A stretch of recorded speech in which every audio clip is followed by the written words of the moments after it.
Are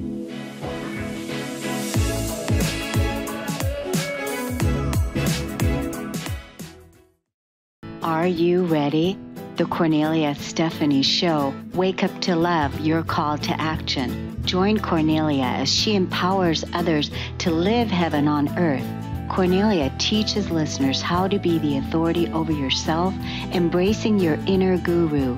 Feel yourself uplifted into limitless expansion, integrating ease and grace in a changing world. This show will cover topics such as unconditional love, your physical body, how to be in extraordinary relationships, create financial and emotional wealth, embracing entrepreneurship in the new earth.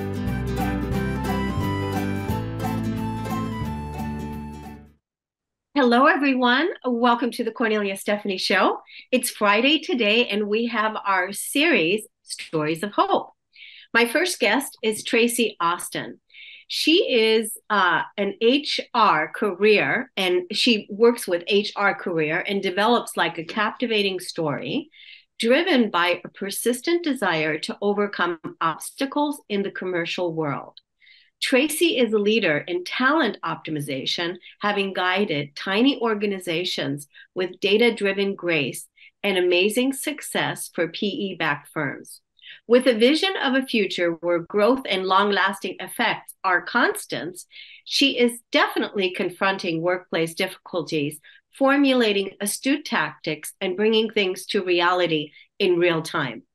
Traci is like a spark who ignites workplace transformations and regularly exceeds expectations. Her influence extends far beyond borders. It's a global connection shaped by her impactful contributions and expertise, elevating the narrative of HR practices. She sees this as more than just a shift. Rather, it's a revolution in the way that corporations view and develop talent. As she envisions a future of constant growth and development, Traci is at the forefront of shaping a revolutionary approach to talent optimization. Wow. Welcome to the show, Traci Austin. Kornelia, thank you so much for having me. So how did you get started in this industry? How did you get started in this business? Absolutely. So I've been in human resources my entire career. So what I love about it is really seeing where individuals can shine and creating the container for them to be fulfilled in their work and live that work out in an impactful way.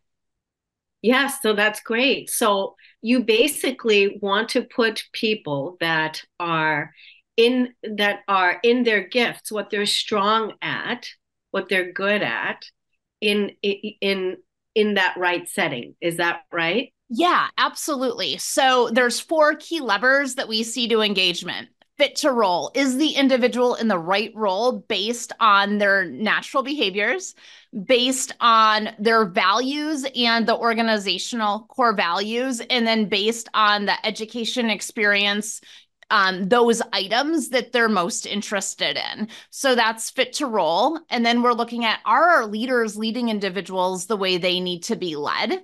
Are we on a team that is that dream team, right? Like, I don't know if you've ever been on that team where you're like, everything clicks, we're executing the strategy. It's so much fun to come to work.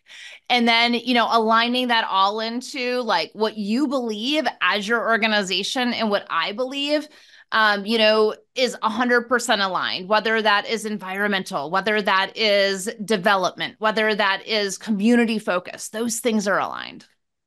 Yes, that's so great. Now, is there a form that people fill out, like the people as far as so that you can find out what their strengths are and what their gifts are? Yeah. Like Absolutely. So we use something called the predictive index, which is a 5-minute behavioral assessment. And then we're matching that to the job assessment for a specific job. So we can really see, are they aligned? And that's just one piece of what we do. And then we're looking at core values and aligning those. And then we're really looking at, where do you want to go in your career? What does that career look like for you? So that, hey, can we offer you a career within this organization versus just a job? Oh my God, I think this is so great. This is like, this is something that has been missing in corporate for so long, this type of building dream teams and, being aligned on a vision or a goal where you really enjoy coming to work and where you enjoy being there because everybody's in their gifts. Everybody's doing what they're really good at. And they're excelling at it and they're able to shine because, they're in that spot. So what happens when you are like, what happens when what happens when the challenges happen, right? And like, let's just say there's people that are triggered by each other. Like there's, people that are triggered. Yeah, absolutely. I love this. And I just got off the phone with one of my clients this morning on this, right? And here's the thing. I've worked mostly with smaller organizations that are growing rapidly, right? So think about a pressure cooker. What happens in a pressure cooker? We don't always have the time or space in order to be our best selves, right? Unfortunately. And so, when challenges come up, whether it is, the fire, this happened last week. The fire thing blew and you've got water going out into the parking lot for 4 hours and you have to send your entire production team home. And then they have to come back and still meet the production goals. Guess what? Everybody's amped up. Everyone is running to meet this goal while having this unforeseen obstacle. And we're meeting performance goals. We're meeting expectations. Well, what happens is you have individuals that if they don't have a great amount of trust with each other, things get misunderstood. So me saying, hey, Kornelia, I need you to do this, this, and this by 4:00 this afternoon. And by the way, I still need you to follow up on these reports. Thank you so much. And I walk out and you're like, whoa, Traci was being very direct and very rude to me. Now, all of a sudden, this challenge of meeting a business goal with this interpersonal, Traci was rude. Her tone was very demeaning. And what do I need to do with that, right? So when those challenges come up, I have 3 things I want you to think about because they come up all the time. Is what was the intention of that individual to get to something that we both agree is important? The second thing to really look at is what in me was triggered and why. And then the third thing to really look at is what communication do I need to share back to turn this around that allows us to still meet our goals. And what that does is that allows that separation between Traci was wrong for how she talked to me to how do we still get to our business goals? How do I process what I need and who I am? Because we're always a mirror to other people. And let's still address it so we can regain and rebuild that trust and move us forward together. Wow. I love how you break all this down. So I know that you have a podcast. Mm-hmm. Is this what you talk about on your podcast as well? It is. Yeah. The podcast is called the People Strategy Podcast. And it's really about how do we create really great people strategies and implement them in our organizations. And my guest this week, Marsha, talked about how do we lead with that love for our people to raise them to their highest level so that they're performing at their highest level. So we as our organization can hit all of those goals. Yeah, that's so cool. How do people find this podcast? Absolutely. So we are on all of the podcast platforms and it's called the People Strategy Podcast. So if you put that in, you will find that. You can also find that on our website, which is Elevated Talent Consulting, and all of our past episodes are there. I think we've got about 150 of them. That's so awesome. And then what other social media handles do you have that you want to put out there? Because for those of you that are listening that have a small startup, or because you were talking about you support primarily startups, and they have a small startup, how can they find you? And what is the process for getting on a discovery call with you? Absolutely. So a couple ways you can find us. One is I'm very active on LinkedIn. So Traci Austin on LinkedIn, you will find that. Our podcasts are pushed out there every week. And also on our website, there's a contact us form on our website that you can then book a discovery call right there. So that's so great. I think the work that you're doing is just really amazing. And I see the value of, having people that are in their gifts, that are doing great work, and that are all focused on the success of bringing that business, into, abundance, really is what it is. It's really bringing that business into abundance so that the business can achieve what it came here to achieve through the people. Absolutely. And so empowerment of the people, that's really important. I think this is great work. So do you have staff that works with you as well? I do. Yep. I have a team, both consultants and support, along with media support, et cetera, that really helps us share that message and best serves our clients. So it's so great, Traci. I thank you so much for coming on the show today. I've done many, many stories of hope, and this is the first time I've ever had this type of experience with someone like you that is supporting startups in the way that you are. So it was really very intriguing to learn about your business. And thank you so much. And I so appreciate our conversation and your questions. Okay, thank you so much. We're going to take a break on the Kornelia Stephanie Show. We'll be right back, everyone.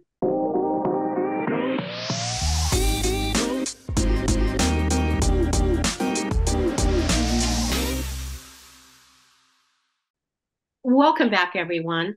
My next guest is Maxine Pearl Phillips. She is the level-less woman, a career and talent performance consultant, a TEDx speaker, and entrepreneur. Maxine is passionate about living her legacy and helping professionals in transition and students in college and high school recognize their strengths, their worth, and capabilities. As a result, individuals know their natural abilities and strengths and choose the best career, design a strategy to reach the profession they want, and receive the income they desire and live the lifestyle they deserve. That's wonderful. Welcome to the show today, Maxine Pearl Phillips. Well, thank you so much for having me. I'm looking forward to this conversation. So, how did you get into this business? How did you get into it? You said during the green room, you said early on, right? Right. Early on, when I was told in high school that my GPA was a 2.4, so they felt like I was not college ready. And that's what I was told. And then later in life, I was told that I would not be promoted without a degree. And then here I am at 55, I'm being told that my position is being eliminated on Tuesday. And I go out of town to close an office on a Thursday. That same Thursday, my husband dies. Oh my gosh. Yes. And so you're talking about, are you prepared to live your life?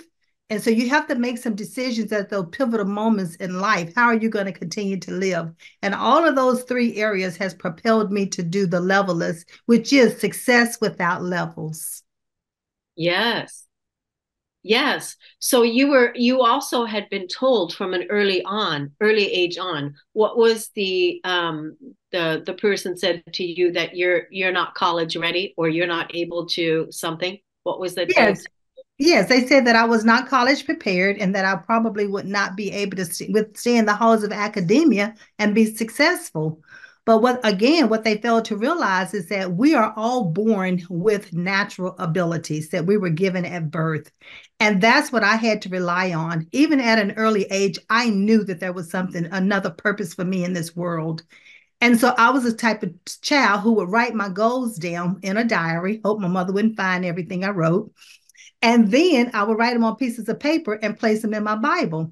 And over time, I would go back and look at those goals, and behold, I would have accomplished them.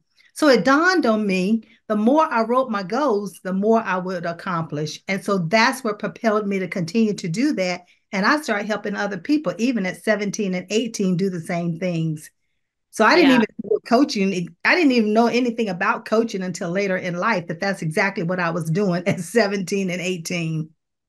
Right. My gosh. Even for somebody to say that to you, right? That's already a no-no. Correct. because you could have totally folded under that. And, Correct. it totally could have sent you into a different direction, but you were meant for this. You were meant to live your legacy while you're also helping others live their legacy, right? Exactly. And the whole thing of it is that by me doing that and having had experience, not only did I have hope for myself, but I was also given hope and inspiring others to do the Yeah. same because they were looking at me as a mentor and as an example setter. I collaborated, I would partner with them, I would share the knowledge that I have, and that started helping them to say, hey, wait a minute, I can do this too. And Yeah. then they start excelling in life. That's so good. So, who is your ideal client? Who is your person that you absolutely love working with, and how old are they? I'm just curious. Well, there's two different target audiences. One would Yeah, be the high school student, college students, and I'm looking for those who are ready to be passionate about what it is that they're to be doing in life. I want yeah, them to be ready and they want it. And then the other would be adults. Those are in transition. We have a lot of unemployed as well as underemployed. Many people are not being promoted because they do not know who they are from their core. And so I'm looking for those individuals so that I can help them to understand this is who you are. Be proud of it and have a purposeful life as you live in your legacy.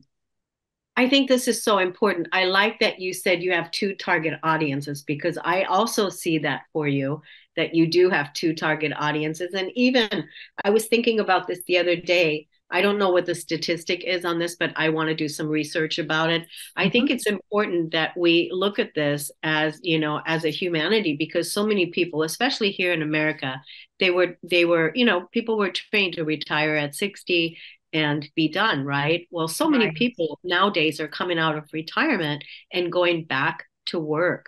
And so I think your target audience can also be for those people that are coming out of retirement and going into this next phase in their life. A lot of them are doing that because of the way our economy is, and that on a financial level, they just didn't have enough. And Correct. so, what do you think about that? I think you're right. I think you're definitely correct in that. And even though when they were at work, there was 68% of individuals who are at work are not even working in the role and responsibilities in which they have gone to school for, or that they even have a Yeah. love or a passion for. And so them going back to work, I guarantee you that when they go back to work, they're going to look at something that they're passionate about. Yes, they do need money. And I'm not saying don't look at the salary, but also look at what's going to make you fulfilled so that when you go back, you have a purposeful role that you're doing and you love what you're doing and you do what you love. Yeah, I can see that you would be such a great mentor, that you're such a great, because you would definitely, like you said, you're very clear with what it is that you want. You want the young person that's ambitious and that wants to go for it and that's willing to, work hard and jump through those hoops and, make their dreams come true, right? That That's and you're going to help guide them. You're not going to let them, create limitations and not do the work. You're going to hold them accountable basically to do what it is that they came here to do. that is so true. And what we do here at Levelers is when we say success without levels, we help them to adopt what is called the Levelers mindset. And in adopting that a Levelers mindset, there are 5 Ds, and that's discover who you are, your abilities and strengths, design, define what success looks like for you so you know what it is that you're going for. And then Right. design a strategy around it so you know what a roadmap, develop whatever that you have challenges or get a mentor, and then deliver and execute with excellence. When you do that, you have a continued success following you for the rest of your life. It does not end. Yes, yes. Now, do you have like some type of a form? I asked our other guests this too, like some kind of a form that they fill out that helps them identify more of their passions, their skills, and their gifts. I'm so glad you asked because I am a licensed, with Highlands to deliver the ability assessment. And when Okay. they take that ability assessment, it definitely helps them to hone in on who are they from their core. And then from there, they're able to look at what career paths closely match who they are from their core, so they choose the right career path and they choose the right profession. Yeah, I think this is so important right now because there's so many people that just, seem lost. Like they're not really doing what it is that they want to be doing, right? Correct. And they Correct. feel maybe directionless. Maybe that's another part of it. And so there's just much opportunity here for people to jump on board with you. How do people find you as far as your social media, and what do you post regularly on social media? Where are you? I am on Facebook, and I actually have a life strategy show on Facebook Live, and it's at facebook.com Leveless Co. And that, if you can see that, Levellessco is where you find me on Facebook. I'm on LinkedIn the same way, Leveless Co, or look for Maxine Phillips. Either one of those two ways, definitely connect with me, because you want to. I do post regularly, and it's inspirational posts, it's transformational posts, and it's also depending on are there any job openings, I would post those as well. Oh, do you really? Oh, that's so cool. Yeah, so you post job openings, and where do you get that information? I have individuals who post it on LinkedIn, and I'll tell them, hey, I'm going to take this and post it on my Facebook. I have a Facebook group called Career Strategies, which is a private group, and that's where I post the actual job openings. I don't post it to the world because not everybody wants to hear that, see that, right? Right, right, right. When they log in or when they accept becoming a part of the Facebook group, then they get that information. And I just help individuals who contact me to let me know they have openings, because you never know who is looking for a job. You never know what their qualifications are. And I do offer resume writing, interviewing. So I help prep them for the role that they're going to be going for, and not just push them out there and say, hey, go for this job. Are you really ready? And can you interview and market yourself and sell your abilities? Yes. Now, before we let you go today, I want to find out a little bit about some success stories. Like I know you have some success stories in your bank account there. Uh, can you share with us some success stories of the people that you've helped before? Of course, I had one gentleman who came to me, and he was looking for a job, and he had been probably looking for like 4, 5, 6, 7 months. And his resume was getting hits, but he was not getting interviews. And so when I looked at his resume, there were a lot of great information that he was missing, which is his achievements. And so once we had gone through the achievements, and then I said, okay, so when I'm working with them on resumes and their achievements, they're pretty much ready to interview. So I do a mock interview immediately. And not only Oh, did he get the job, but he also got the salary that he wanted. And it was right in the heart of COVID. wow. Yes. So, they have pretty much put a hold on all openings and hiring individuals, but he was able to get that job and has excelled very well at it. That's so great. So when people work with you, they work with you in different for different things, because it's not like a one-time meeting, because everybody has various different reasons, right? That is correct. We are a one-stop shop, but not a one size fits all. Right, right. Yeah. Okay, because it depends on what your need is, and it depends on what your outcome that you're looking for. And are you willing to do the work? Some individuals want to achieve things, but they don't necessarily want to do the work. But you have to put in the time and be prepared for it. I always say preparation, preparation, preparation. That is the key. Yes. And I mean, I think it's so great that you're, posting these job openings that are, that you see on LinkedIn, and then you're putting it in your Facebook community. That way, it's already like a networking thing going on, right? And a referral thing going on, which, um, you know, it's it's a win-win. It's a It's win-win for people, isn't it? Yes, it is. You're talking about a win-win and a hope. When then you're talking about hope, hope is about expectations, right? It's expecting something good to happen. And here I am, a career coach and a life, consultant. Why not post jobs out there? Because my community might need them, but what if they don't, but they know someone else who does? And so therefore, it's a domino effect. And so that we help all. It's not just, don't help just the people that's in my community, but let's see who we can help around the world with the openings. Yes. So how long have you been doing this work now? 12 years, going on 13. But actually, when I think about it, I've really been doing it my entire life. Remember, Right. I said when I was 17 or 18, I was coaching without even realizing that's what it was called. But Oh, as far as a registered business for 13 years. yeah, that's so awesome. I'm so glad that you came on the show today, Maxine.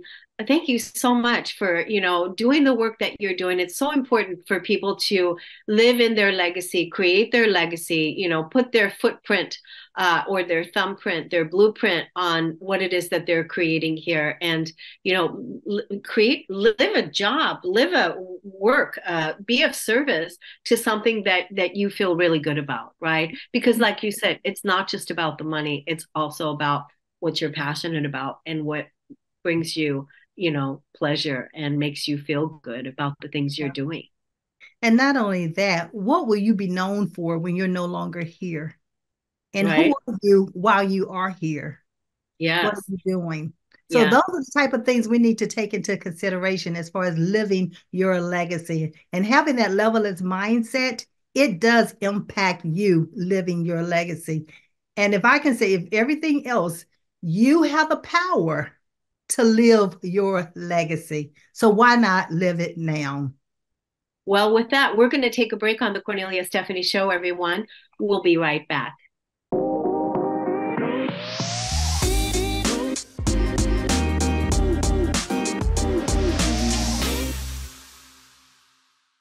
Welcome back, everyone. My next guest is Kelly J. Mendenhall.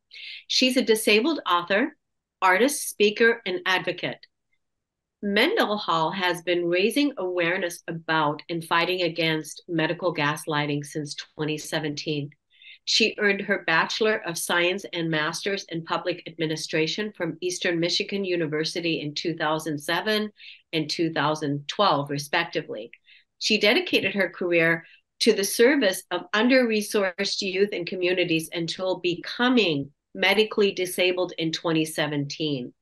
She has made a name for herself as a medical journalist and blogger, writing for the website blastingnews.com in 2018, spination.com from 2019 to 2021, and her own blog, Nerdzilla Lives, from 2017 to 2020.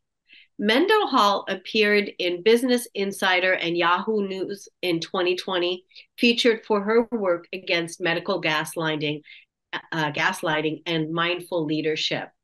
Welcome to the show today, Kelly Mendenhall. Thank you so much. And it's Mendenhall. Sorry, I hate correcting people, but okay. Yeah, it's a long last name. yeah, it is. Well, I want to thank you so much for coming on the show today. And Thank you. You have been dealt quite the hand. I have, but it's been interesting and arduous at times, but it is my hand, and I'm proud of it, and I'm at peace with it today. Anyway, ask me again tomorrow. Right, it's day to day. Yeah, it's day to day. So you were going to, tell the audience, you were going to inspire the audience with hope today that yes. If someone gets a disability, why don't you tell that story? I would love for everyone listening or watching to know that a diagnosis or set of diagnoses, even if they are forever or they're chronic or all those words we don't like, they are not the end of your story. We are writing our own story, and we're the heroes of our own story, and everybody loves a hero. So what I try to drive home to others is that just because someone says this part of your story exists doesn't mean the rest of your story disappears. And my journey started, like you said, in 2017. I became suddenly medically disabled, and I actually couldn't walk for a long period of time. For about 11 months, I could only shuffle my feet in small increments. I couldn't take steps, full strides. And it took 2.5 years to solve the medical mystery of why this was happening to my body, why I started to lose function of the left side of my body, my arm and leg. There were a lot of different things happening all at once, and no one could figure out why any of them were happening. And so I went from being this like full-time nonprofit social justice warrior to all of a sudden I lived on a couch for 11 months. And I mean, you could probably tell from my bio, I'm not very good at sitting still or, not, my brain is always going. And so I made a very conscious decision when I started this journey, discovering my disabilities and making sense of everything. I made a very intentional decision that I was going to turn a mess into a message. And I didn't know how, because there's no way for me to predict how it was all going to look and play out. But I just decided, like, I'm going to write about this as much as I can. I'm going to speak about it as much as I can and try and help others. And that became my driving force for fighting through all of it, fighting through the medical gaslighting, fighting through the pain. It was pretty extraordinary. I ended up having a spinal cord crush injury. On the inside of my body was crushing my own spinal cord. So I'm sure you can imagine that was quite painful. And through all of that, this mission of like turning a mess into a message, and now spreading love and joy to people with invisible disabilities everywhere through art and the written word, that's been my way of turning that mess into a message. Well, I just like, your energy, just the way that you're talking about your story and how you decided right away, that makes me feel empowered. Right away. Yes. I'm excited because it's like I can and I will. Exactly. It's that energy. It's that energy that you are approaching this with, and so you weren't. I'm sure there were times of victimization where you felt like, "Whoa, yeah. There has to be, right?" Absolutely. There still are sometimes because it's permanent. The some of the damage done was permanent. And so yeah, there are days when I'm like, why? But yeah, you have to shake that off. You have to believe that life happens for us, not to us. And I tell people all the time, and I think they think I'm crazy, but I see my disabilities as superpowers because they've taught me to be more compassionate. I was always an empath, but now it's like to the nth degree. I'm able to see things from a broader perspective and put myself in the shoes of other people a lot more deeply than I could before. I was always a compassionate and caring person, but a patience is developed when you are living a life where you're kind of in a battle against your own body. You don't want to frame it that way because you're trying to have positive mindset, but you're battling against things that are happening to you that you don't understand. And it's kind of like shadow boxing at times. So there's definitely some woe is me. But you can't live in that space. The saying, you don't drown by falling in the water, you drown by staying there. And I like to extend that and say, as a person with chronic invisible disabilities and pain, you can fall in the water and you can have those woe is me moments, but it is up to you to come up to the surface for air because no one is coming to save you. No one is coming to save you. Yeah, that's a really, really good, very wise words, because this truly is also the metaphor that is used for your spiritual life as well. Nobody's coming to save you. You're here to save yourself. We're all sovereign. We're all free. We just have to really feel like, we can do the work and that we can.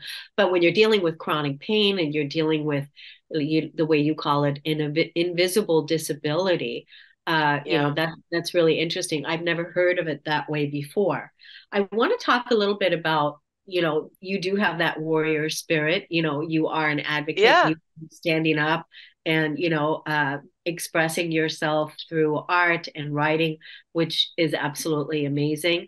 And you're probably healing yourself on deeper levels than we even know of right now. And who knows how this is all going to turn out in the future. But talk to us a little bit about medical gaslighting. So usually when we talk about mass or gaslighting, we're talking about it in the context of romantic relationships or interpersonal relationships. And so in that case, we generally think of our one partner is gaslighting another partner, trying to convince them that they're crazy, trying to convince them they're not seeing the things that they're seeing or hearing the things that they're hearing, minimizing their feelings and things like that. So in the world of medical gaslighting, that looks like a patient reporting symptoms to medical professionals and having those medical professionals say either, well, nothing came up on the labs or nothing came up on the scans, so that can't be happening. Or in my case, I think because I was young, I was in my mid 30s when this hit, right? So I was young. I have very visible tattoos. My arms are fully tattooed. My chest is tattooed. I'm sorry, very into the tattoo subculture, right? And I think being in my mid 30s and being covered in a lot of visible tattoos, I think that impacted how a lot of the doctors saw me, especially living in the South. And so I was accused, sometimes covertly and sometimes overtly accused of being like a med seeker.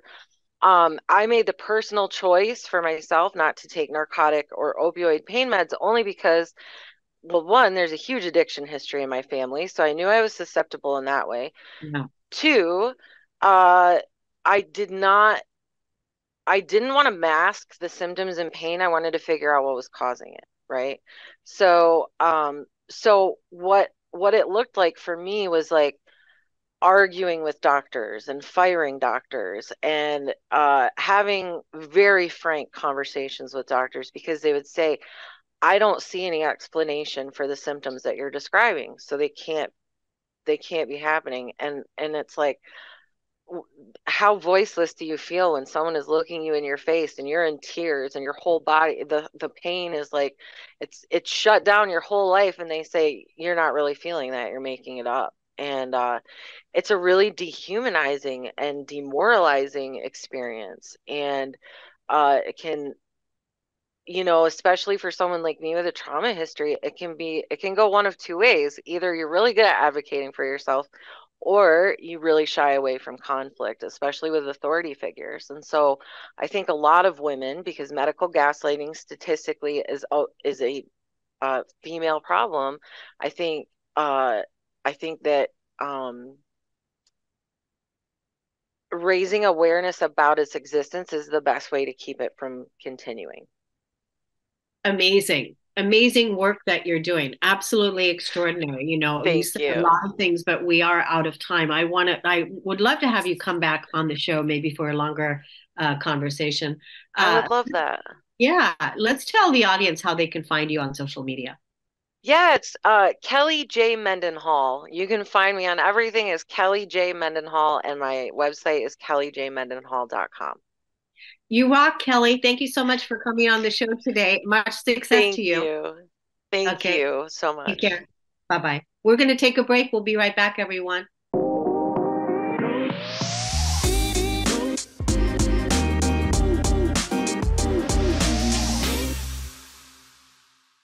Welcome back, everyone. I'm so excited to introduce you to our next guest, Suzzane Gerber, a seasoned astrological counselor. She began her mystical journey in childhood and sparked by a revealing Ouija board experience. Her passion for astrology blossomed in high school and deepened in college, particularly through studies inspired by Carl Jung. After intensive astrological training in New York City, Suzzane has read countless of charts, helping individuals discover their purpose and overcome life's challenges. Through her websites, starsandstonehealing.com, she offers insights for self-discovery and empowerment, guiding others to navigate life's journey with the wisdom of the stars. Welcome to the show today, Suzzane Gerber. Well, thank you so much. It's really an honor to be here, Kornelia. Well, I could tell already that I would like to have a longer discussion with you because, I love astrology so much. I use it in my daily life now, but I've done my own personal getting to know myself through astrology, right? My healing, my traumas, all the things, right? So I think it's wonderful that you're helping people nowadays, you know, using astrology. I mean, and astrology is now mainstream, isn't it? It is amazing how popular it's become. When I first started to study it in the 1980s, before the internet, you had to search high and low for information. You would buy books, there were magazines, there were small groups, but it wasn't like it is today. It's really exciting to see this. It's really more of a renaissance because there always were a lot of astrologers. The internet, of course, has just exploded this whole phenomenon. But it's interesting because whenever something is exciting and great and grows fast, what's going to happen? Unintended consequences.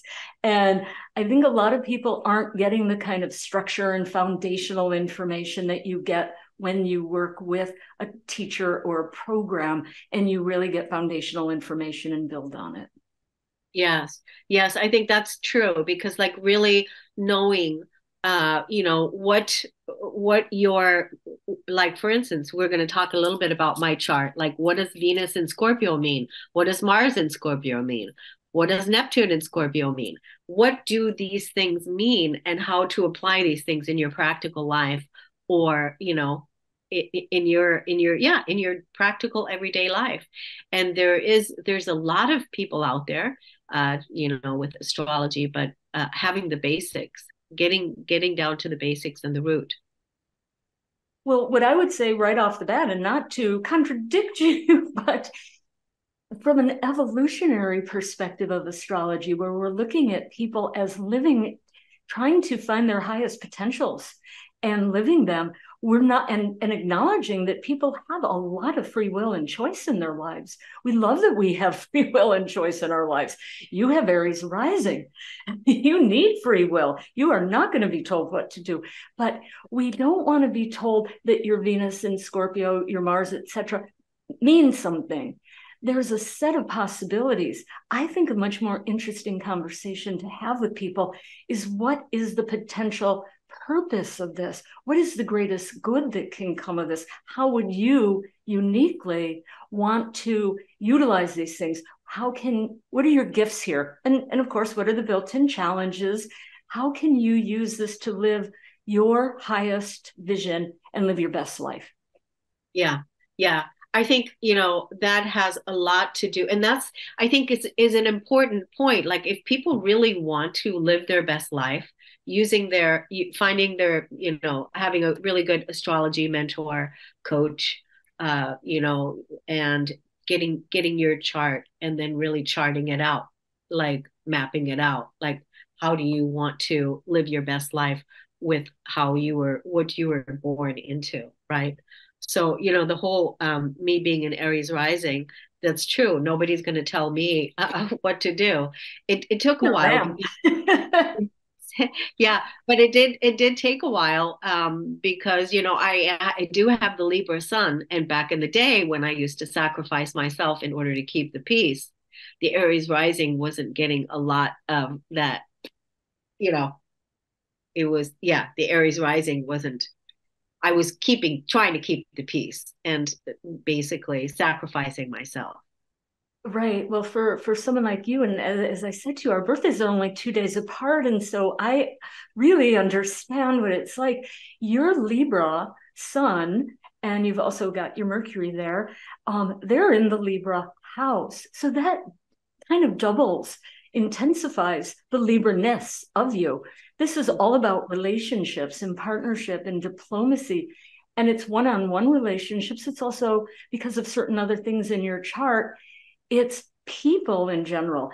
And maybe you can be diplomatic and keep groups harmonized and balanced. But in your one-on-one relationships, there's a very strong need for not power over people, but personal power, personal agency. For you, so much has to do with being free and independent while honoring your commitments, because this is a very idealistic chart that you have, which is another way of saying you strike me as a very idealistic person. You will not compromise your ideals, and you will use some of these strengths, this Aries rising, those Scorpio planets that you mentioned, to be a spiritual warrior, but not a fighter among people. You're not going to argue for petty things. That's not of interest to you. This is a chart of somebody who's really come in, and it can sound almost cliche, but it isn't for someone like you. You've come in to serve people. You've come in to connect people. And if you didn't do this, you could probably be a guru or, a really big self-help coach, because it's your passion. Yes. Yeah. It's so true. I mean, all the things you said is true. And in various ways, I do all of those things, right now. I'm doing all of those things right now. So it's really interesting to be able to, again, this is why we want to tell people, look at the chart, look at how looking at your astrology chart can really help you to navigate a path for yourself that gives you that purpose of why it is that you came here, what it is that you came to do. Absolutely. And another thing that I particularly love about astrology, I love all the divination arts. My sister, who's a psychologist, also happens to be a palm reader and a tarot card reader. So there has been a lot of cross-pollination between our work over the decades, many, many decades. But astrology is unique in that it can show us timing of events. Of course, it's easy to look backward and see things. I always say the easiest way to predict something is for it to have already happened. But for us to use what we know has happened and then to try to understand it in terms of patterns and trends for this individual person, because the way you're going to experience the very same, well, we call them transits, when planets in the sky make angles to the planets in our birth chart, that's going to activate potential for good and for challenging purposes.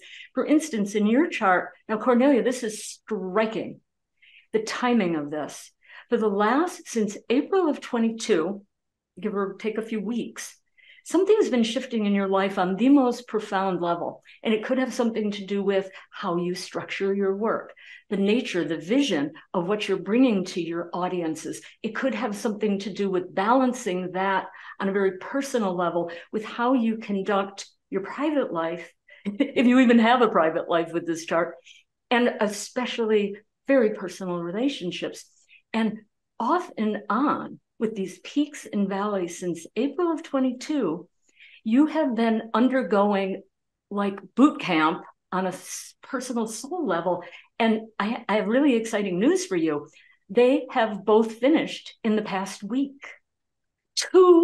One planet making a very challenging aspect to your Libra sun, that would be Pluto. The other, Neptune, making a very challenging angle to your beautiful Sagittarian adventurer, spiritual, lifelong seeker, lifelong learner moon. And the coincidentalness of the timing is so unusual that I know that this has to be meaningful to you. So I want to talk to you more. We're going to talk more.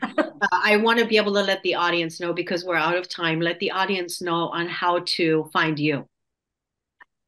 I'm very easy to find. So I have a website. It's one of those HTTP, but if people just simply search for the name of my company, I also do shamanic work. So it's starsandstoneshealing.com.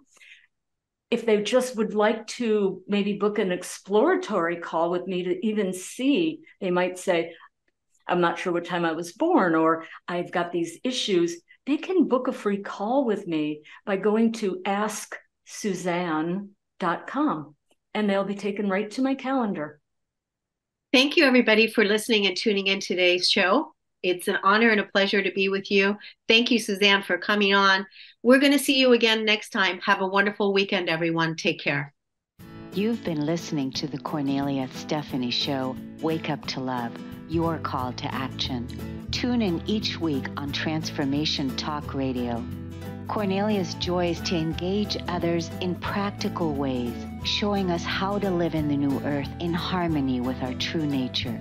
For more information on Kornelia and her extraordinary work, or to listen to past shows, go to her website at korneliastephanie.com.